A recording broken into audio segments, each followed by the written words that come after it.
Hi dears, Assalamualaikum, welcome back. ഇന്ന് നമുക്ക് ഒരു സൂപ്പർ ബനാന കേക്ക് തയ്യാറാക്കിയെടുക്കാം. ഈ ഒരു ബനാന കേക്ക് തയ്യാറാക്കിയെടുക്കാൻ വേണ്ടിയിട്ട് സിമ്പിളാണ്. നമുക്ക് ഓവണോ ബീറ്ററോ ഒന്നും യൂസ് ചെയ്യേണ്ട ആവശ്യമില്ല. ഒരു മിക്സി എടുത്തിട്ട് അതിലങ്ങൊന്ന് കറക്കിയിട്ട് നമുക്ക് കുക്കറിലേക്കാണ്ട് ഒഴിച്ചു കൊടുത്താൽ സൂപ്പർ ബനാന കേക്ക് ഇവിടെ ഉണ്ടാക്കിയെടുക്കാൻ പറ്റും. ആർക്ക് വേണമെങ്കിലും ഇത് ഉണ്ടാക്കിയെടുക്കാം കേട്ടോ. സിമ്പിളായിട്ടുള്ള മെത്തേഡാണ് ഞാനിവിടെ കാണിക്കുന്നത്. അപ്പോൾ ഈ ഒരു ബനാന കേക്ക് എങ്ങനെയാണ് ഉണ്ടാക്കിയെടുക്കുന്നത് നമുക്ക് വീഡിയോയിലൂടെ കണ്ടു നോക്കാം.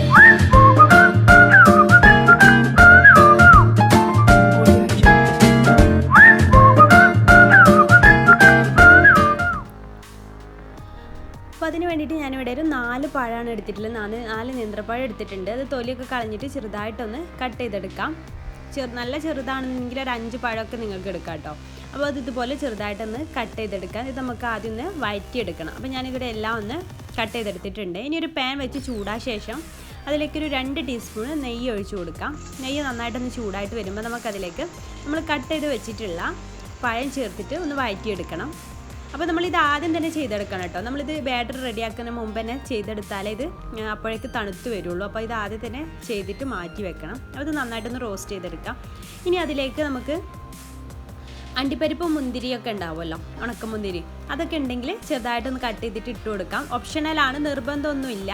അപ്പോൾ അത് ചേർത്താൽ കടിക്കാനൊക്കെ നല്ല ടേസ്റ്റാവും. ഇഷ്ടമുള്ളവർക്ക് ചേർത്ത് കൊടുത്താൽ മതി കേട്ടോ.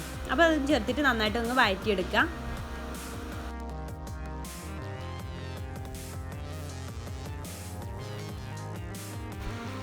അതൊക്കെ ഒന്ന് വഴന്ന് വരുമ്പോൾ നമുക്ക് തീ അങ്ങ് ഓഫ് ചെയ്തിട്ട് ഒരു സ്ഥലത്ത് മാറ്റി വെക്കാം. ഇനി അതിലേക്കുള്ള ഡ്രൈ ഇൻഗ്രീഡിയൻസ് റെഡിയാക്കി എടുക്കണം. അപ്പോൾ ഞാനിവിടെ ഒരു കപ്പ് മൈദ എടുത്തിട്ടുണ്ട് കേട്ടോ. ആ ഒരു കപ്പിൽ നിന്ന് 2 ടേബിൾ സ്പൂണ് മൈദ ഞാനങ്ങ് മാറ്റി വെക്കുന്നുണ്ട്. അതിന് പകരമായിട്ട് 2 ടേബിൾ സ്പൂണ് കോൺഫ്ലോർ ആണ് ചേർക്കുന്നത്. അപ്പോൾ നിങ്ങളുടെ കയ്യിൽ കോൺഫ്ലോർ ഇല്ലാന്നുണ്ടെങ്കിൽ ഈ ഒരു സ്റ്റെപ്പ് സ്കിപ്പ് ചെയ്യാം. കോൺഫ്ലോർ ചേർത്താൽ ഒന്നുകൂടെ സോഫ്റ്റ് ആവും. അതില്ലാന്നുണ്ടെങ്കിൽ കുഴപ്പമൊന്നുമില്ല, കോൺഫ്ലോർ ചേർക്കാതെയും ഉണ്ടാക്കിയെടുക്കാം. അപ്പോൾ അത് അരിപ്പയിലോട്ട് ഇട്ട് കൊടുക്കുക. പിന്നെ ഒരു നുള്ള് ഉപ്പും അതുപോലെ തന്നെ 1 ടീസ്പൂണ് ബേക്കിംഗ് പൗഡറും ചേർത്ത് കൊടുത്തിട്ട് നന്നായിട്ടങ്ങ് മിക്സ് ചെയ്ത് കൊടുക്കുക. ആദ്യം സ്പൂൺ വെച്ചിട്ട് ഇതുപോലെ മിക്സ് ചെയ്തിട്ട് അരിച്ചെടുക്കുക. അതല്ലാന്നുണ്ടെങ്കിൽ 3 തവണയായിട്ട് അരിച്ചെടുത്താലും മതി കേട്ടോ. അപ്പോൾ ഇങ്ങനെ അരിച്ചെടുത്തതിന് ശേഷം ഞാനിപ്പോൾ ഒരു സ്പൂൺ വെച്ചിട്ട് തന്നെ നന്നായിട്ട് മിക്സ് ചെയ്യുകയാണ് ചെയ്യുന്നത്. ഒരു സ്പൂണോ അല്ലെങ്കിൽ ഒരു ഫോർക്കോ വെച്ചിട്ട് നന്നായിട്ട് അങ്ങ് മിക്സ് ചെയ്ത് കൊടുത്താൽ മതി. അപ്പോൾ ഇന്ന് നന്നായിട്ടൊന്ന് മിക്സ് ചെയ്തിട്ട് നമുക്കത് ഒരു സ്ഥലത്തേക്ക് മാറ്റി വെക്കാം. ഇനി നമ്മളിതെല്ലാം മിക്സിയുടെ ഒരു ബ്ലെൻഡറിൽ ഇട്ടിട്ടാണ് ചെയ്തെടുക്കുക. അപ്പോൾ ഞാനൊരു മിക്സിയുടെ ജാർ എടുത്തിട്ടുണ്ട്. അതിലേക്ക് ഒരു 1/4 കപ്പ് പഞ്ചസാര ചേർത്ത് കൊടുക്കുന്നുണ്ട് കേട്ടോ. 1/4 കപ്പ് പഞ്ചസാര അതിലേക്ക് ഇട്ട് കൊടുത്തിട്ട് നന്നായിട്ടൊന്ന് പൊടിച്ചെടുക്കുകയാണ്. അപ്പോൾ അത് പൊടിച്ചെടുത്തിട്ടുണ്ട്. ഇനി അതിലേക്ക് ഒരു 3 ഏലക്കായ ചേർത്ത് കൊടുക്കുന്നുണ്ട്. അതുപോലെ തന്നെ ഏലക്കായുടെ സീഡ്സ് കേട്ടോ. പിന്നെ 1 ടീസ്പൂണ് കോഫി പൗഡറാണ് ചേർക്കുന്നത്. കോഫി പൗഡർ ഓപ്ഷണലാണ്, അതും ചേർത്തിട്ട് ഒന്ന് പൊടിച്ചെടുക്കുക. ഞാനൊരു കളറിനും ഫ്ലേവറിനും വേണ്ടിയിട്ടാണ് കോഫി, അത് ടേസ്റ്റ് ഇഷ്ടമില്ലാത്തവർക്ക് ഒഴിവാക്കാം. പിന്നെ ഒരു 4 മുട്ട, അത് പൊടിച്ചെടുത്ത ശേഷം അതിലേക്കൊരു 4 മുട്ട ഇട്ട് കൊടുക്കുന്നുണ്ട്. അപ്പോൾ നിങ്ങൾക്ക് ആ ഏലക്കായുടെ ടേസ്റ്റിന് പകരമായിട്ട് വാനില എസൻസ് ചേർത്ത് കൊടുക്കാം കേട്ടോ. ഈ മുട്ട ചേർക്കുന്ന സമയത്ത് വാനില എസൻസ് ചേർത്ത് കൊടുത്താലും മതി. അപ്പോൾ 4 മുട്ടയാണ് ഞാൻ അതിലേക്ക് ഇട്ട് കൊടുത്തത്. അത് 2 മിനിറ്റ് നന്നായിട്ട് അങ്ങ് അടിച്ചെടുക്കണം കേട്ടോ. അപ്പോൾ അത് നന്നായിട്ട് അടിച്ചെടുത്ത ശേഷം ഒരു 1/4 കപ്പ് സൺഫ്ലവർ ഓയിലാണ് ഞാൻ ഇതിലേക്ക് ചേർത്തത്.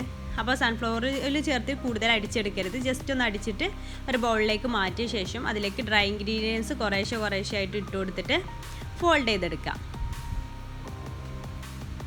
അപ്പോൾ നിങ്ങൾക്ക് ഏലക്കായുടെ ടേസ്റ്റ് ഇഷ്ടമില്ലാത്തവർക്ക് വാനില എസൻസ് ചേർക്കാം കേട്ടോ, ഞാൻ നേരത്തെ പറഞ്ഞല്ലോ. അപ്പോൾ നമ്മുടെ ഈ ഒരു ബാറ്റർ ഇവിടെ കൺസിസ്റ്റൻസി ഇതുപോലെയാണ്, റെഡി ആയിട്ടുണ്ട്. ഇനി അതിലേക്ക് നമ്മൾ നേരത്തെ വഴറ്റി വെച്ചിട്ടുള്ള ആ ഒരു പഴം ഉണ്ടല്ലോ, അത് ചേർത്ത് കൊടുക്കുക. എന്നിട്ട് ജസ്റ്റ് ഒന്ന് ഇതുപോലെ അങ്ങ് ഫോൾഡ് ചെയ്ത് കൊടുക്കുക. ഇനി നമുക്കിത് തയ്യാറാക്കി തുടങ്ങാം. അതിന് വേണ്ടിയിട്ട് ഞാൻ കുക്കറൊന്ന് ഗ്രീസ് ചെയ്തെടുത്തിട്ടുണ്ട്. ഓയിൽ വെച്ചിട്ട് കൂടുതലൊന്നും ഓയിൽ ഒഴിച്ച് കൊടുക്കരുത് കേട്ടോ. അപ്പോൾ സൈഡൊക്കെ നല്ല മൊരിഞ്ഞ് വരും. അങ്ങനെ ആവരുത്, ചെറുതായിട്ടൊന്ന് ഗ്രീസ് ചെയ്തെടുത്താൽ മതി. എന്നിട്ട് അതിലേക്ക് ഈ ബാറ്റർ ഒഴിച്ച് കൊടുത്തിട്ട് ജസ്റ്റ് ഒന്ന് ടാപ്പ് ചെയ്ത് കൊടുക്കുക, എയർ ബബിൾസ് ഒക്കെ ഒന്ന് പോകാൻ വേണ്ടിയിട്ട്. പിന്നെ ബട്ടർ പേപ്പർ ഉണ്ടെങ്കിൽ ബട്ടർ പേപ്പറും വെച്ച് കൊടുക്കാം കേട്ടോ, അതിൻ്റെ താഴെയായിട്ട്, കുക്കറിൻ്റെ താഴെ. പക്ഷേ ഞാനതൊന്നും ചെയ്തിട്ടില്ല. എന്നിട്ട് ഒരു പഴയൊരു പാന് ഓൾറെഡി ഇവിടെ ചൂടാക്കാനായിട്ട് വെച്ചിട്ടുണ്ടായിരുന്നു. അപ്പോൾ അത് നന്നായിട്ട് ചൂടായിട്ടുണ്ട് കേട്ടോ. എന്നിട്ട് അതിൻ്റെ മേലെയാണ് ഈ ഒരു കുക്കർ വെക്കുന്നത്. ഇതിൻ്റെ വിസിലൊക്കെ പ്രഷറൊക്കെ വാഷർ അതിന്മേൽ തന്നെ ഉണ്ട് കേട്ടോ. ഇതിൻ്റെ വിസിൽ ഊരി മാറ്റിയിട്ടുണ്ട്. എന്നിട്ട് നമുക്കൊരു ആദ്യത്തെ ഒരു 2 മിനിറ്റ് ഹൈ ഫ്ലെയിമിൽ ഇട്ട് കൊടുക്കാം. പിന്നെ ഒരു മീഡിയം ടു ലോ ഫ്ലെയിമിൽ ഇട്ടിട്ട് ഒരു 45 മുതൽ 50 മിനിറ്റ് വരെ ബേക്ക് ചെയ്തെടുക്കാം. 50 മിനിറ്റ് ആയിട്ടുണ്ട് കേട്ടോ എൻ്റെ ബേക്ക് ആവാൻ വേണ്ടിയിട്ട്. അപ്പോൾ നന്നായിട്ട് പൊങ്ങി വന്നിട്ടുണ്ട്. ഇത് നന്നായിട്ട് തണുത്ത ശേഷം നമുക്ക് സൈഡൊക്കെ ഒന്ന് വിടിയിപ്പിച്ച് കൊടുക്കാം. തണുക്കുമ്പോൾ തന്നെ സൈഡൊക്കെ ഒന്ന് വിട്ടു പോരും. അപ്പോൾ ഇതിവിടെ റെഡി ആയിട്ട് ഞാൻ ഡിമോൾഡ് ചെയ്തെടുത്തിട്ടുണ്ട്. നല്ല സോഫ്റ്റ് ആയിട്ടുള്ള സ്പോഞ്ച് കേക്കായിട്ട് നമുക്കിത് കിട്ടിയിട്ടുണ്ട് ഈ ഒരു ബനാന കേക്ക്. ഞാൻ കട്ട് ചെയ്തിട്ട് കാണിച്ചു തരാം. കട്ട് ചെയ്യുമ്പോൾ നിങ്ങൾക്ക് അറിയാൻ പറ്റും എത്രത്തോളം സോഫ്റ്റാണ് ഇത് നിൽക്കുന്നത് എന്ന്. അപ്പോൾ നമ്മുടെ ഈ ബനാന കേക്ക് ഇവിടെ റെഡി ആയിട്ടുണ്ട്. എല്ലാവരും ഒന്ന് ട്രൈ ചെയ്ത് നോക്കുക. കോഫീൻ്റെ ടേസ്റ്റ് ഇഷ്ടമില്ലാത്തവർക്ക് അത് ഒഴിവാക്കാം കേട്ടോ. അത് ഞാൻ പ്രത്യേകം പറയുകയാണ്. എല്ലാവർക്കും ഒന്നും ഇഷ്ടപ്പെട്ടോളന്നില്ല, അതുകൊണ്ടാണ് ഞാൻ പറയുന്നത്. അതില്ലാന്നുണ്ടെങ്കിലും നല്ല സൂപ്പർ സോഫ്റ്റ് കേക്കായിട്ട് നമുക്ക് കിട്ടും. അപ്പോൾ ഇതെല്ലാവരും ഒന്ന് ട്രൈ ചെയ്തിട്ട് ഫീഡ്ബാക്ക് അറിയിക്കുക. വീഡിയോ ഇഷ്ടമാണെങ്കിൽ ലൈക്ക് ചെയ്യാനും ഷെയർ ചെയ്യാനും മറക്കരുത്. ഇൻഷാല്ലാ അടുത്തൊരു ദിവസം നല്ലൊരു വീഡിയോ കാണാം. പിന്നെ ഈ ചാനൽ സബ്സ്ക്രൈബ് ചെയ്യാത്തവരൊക്കെ ഉണ്ടെങ്കിൽ പ്ലീസ് ഒന്ന് സബ്സ്ക്രൈബ് കൂടെ ചെയ്തിട്ട് സപ്പോർട്ട് ചെയ്യുക കേട്ടോ. Thank you.